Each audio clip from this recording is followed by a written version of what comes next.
நேர்கள் எல்லோருக்கும் வணக்கம். மற்றும் ஒரு காணொலியாக சந்தித்திருக்கிறது. தமிழக அரசியலானது சற்று சூடுபிடித்த பரபரப்பான அரசியலாக நகர்ந்து கொண்டிருக்கிறது என்றதை சொல்லலாம். ஏன்னு சொன்னால், அமைச்சர்களுக்கான உத்தியோகபூர்வ பட்டியல் வெளியீடு செய்யப்பட்டிருக்கின்றது. முதல்வராக தமிழகத்தினுடைய முதல்வராக பதவியேற்றிருக்கக்கூடிய விஜய் தலைமையிலான புதிய அமைச்சரவையில அமைச்சர்களுக்கான நிதி ஒதுக்கீடுகள் அதிகாரப்பூர்வமாக வெளியிடப்பட்டிருக்கின்றது. இதுல பொது நிர்வாகம், மகளிர் நலன், இளைஞர் நலன் மற்றும் மாற்றுத்திறனாளிகள் நலன் உள்ளிட்ட முக்கிய துறைகள் சார்ந்து முதல்வர் விஜய் அவர் தன்னிடத்தில் வைத்திருக்கின்றார். அதே போன்று முதல்வர் சி ஜோசப் விஜய்க்கு பொது நிர்வாகம், உள்துறை, பெண்கள் நலன், இளைஞர் நலன், குழந்தைகள் நலன், மாற்றுத்திறனாளிகள் நலன், நகராட்சி நிர்வாகம், குடிநீர் வழங்கல் துறை உள்ளிட்ட துறைகள் அவருக்கு ஒதுக்கீடு செய்யப்பட்டிருக்கின்றது. அமைச்சர் என் ஆனந்துக்கு ஊரக வளர்ச்சித்துறை மற்றும் நீர்வளத்துறை ஒதுக்கீடு செய்யப்பட்டிருக்கிறது. அமைச்சர் ஆதவ் அர்ஜுனாவுக்கு பொது பணித்துறை மற்றும் விளையாட்டு மேம்பாடு ஒதுக்கீடு செய்யப்பட்டிருக்கின்றது. கே.ஜி.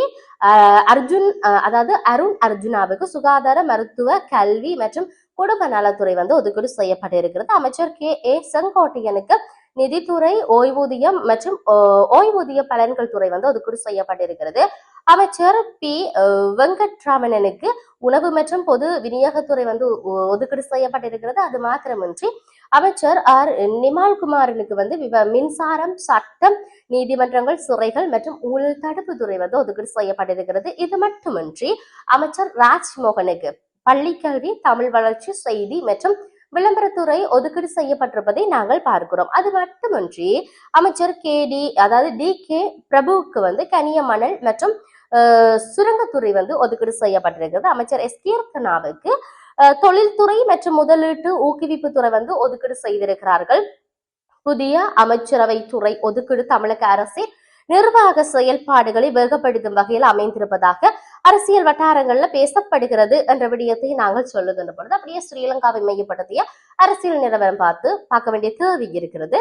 ஸ்ரீலங்காவினுடைய தாயகத்தை மையப்படுத்தி இருக்கக்கூடிய சால் மாவட்ட நாடாளுமன்ற உறுப்பினர் அர்ஜுனா ராமநாதன் இந்தியாவுக்கு சென்றிருக்கின்றார். தமிழக முதலமைச்சரை சந்திப்பதற்கான பல்வேறுபட்ட நிகழ்வுகள்ல அவர் கலந்திருந்த வேளையில இன்றைய நாள்ல தமிழக முதலமைச்சர் விஜய் ஈழத்தமிழர்களுக்கு ஆதரவாக குரல் எழுப்ப வேண்டும் என்று ஜாழ் மாவட்ட நாடாளுமன்ற உறுப்பினர் ராமநாதன் அர்ஜுனா கோரிக்கை விடுத்திருக்கின்றார்.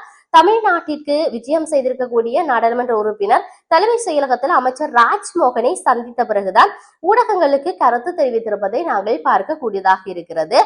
ராமநாதன் அர்ஜுனா தமிழக முதலமைச்சர் விஜயை சந்திப்பேன் என்ற நம்பிக்கை எனக்கு இருக்கவில்லை என்ற விடயத்தை சொல்லியிருந்தால் விஜய் முதல் அமைச்சராக பொறுப்பேற்கும் தருணத்தை பார்க்க வேண்டும் என் ஆசைப்பட்டேன். ஆனால் அன்றைய தினம் நான் இலங்கை நாடாளுமன்றத்தில் இருந்ததால அதை தன்னால பார்க்க முடியவில்லை என்ற விடயத்தை சொல்லியிருந்தார். தமிழ்நாட்டு மக்கள் வரலாற்றை காணாத மாற்றத்துக்காக வாக்களித்திருக்கிறார்கள். இப்படி ஒரு மாற்றம் நடக்காது என்று பெரிய அரசியல்வாதிகள் எல்லாம் சொன்னார்கள். ஆனால் நடக்குமே என்று தான் சொல்லி வந்ததாக சொல்லி இருக்கிறார். எங்கள் இனம் அழியும் போது திமுக, அதிமுக அரசுகள் வேடிக்கை பார்த்தன. ஆனால் தற்போதைய முதலமைச்சர் மற்றும் பலர் அதே நேரத்தில் ஈழத்தமிழர்களுக்கு ஆதரவாக குரல் கொடுத்தார்கள் என்ற விடயத்தை இவர் சொல்லி இருக்கிறார். இனிமேலும் ஈழத்தமிழர்களுக்கு ஆதரவாக விஜய் பேச வேண்டும். விஜய் சேவை தமிழ் பேசும் எல்லோருக்கும் தேவை. தமிழ் உள்ளக மக்கள் அதாவது மிகப்பெரிய மாற்றத்துக்கு வாக்களித்திருக்கிறார்கள் என்ற விடயம் சொல்லி இருக்கின்றார். தமிழக மக்களின் வலிகளை வைத்து வாக்கு வாங்க வேண்டும் நாம் வாங்குகின்ற அது நாம் தமிழர் கட்சி தலைவர் சீமான் ஈழத்தமிழர் பிரச்சனைகளை பற்றி பேசினார். விஜயின் சேவை தமிழ் பேசும் எல்லோருக்கும் தேவை. தமிழக மக்கள் மிகப்பெரிய மாற்றத்துக்காக வாக்களித்திருக்கின்றார் என்ற விடயத்தை சொல்லி இருக்கின்றார். ஆகவே இது இவ்வாறு இருக்கின்ற பொழுது இன்றைய நாள்ல இந்தியாவில் இருக்கக்கூடிய பல ஊடகங்கள் அவரை நேர்காணல் செய்திருந்தார். அதிலையும் பல விடயங்களை சொல்லி இருப்பதை நாங்கள் பார்க்கக்கூடியதாக இருக்கிறது. எது எப்படி இருந்தாலும் தமிழகத்தினுடைய முதல்வர் எப்படி வேகமாக தன்னுடைய ஆட்சியை நடத்த போகின்றார், மக்களுக்கு நன்மை பயக்கக்கூடிய மாற்றத்தை தரப்போறார் என்பதை நாங்கள் பொறுத்திருந்து பார்ப்போம்.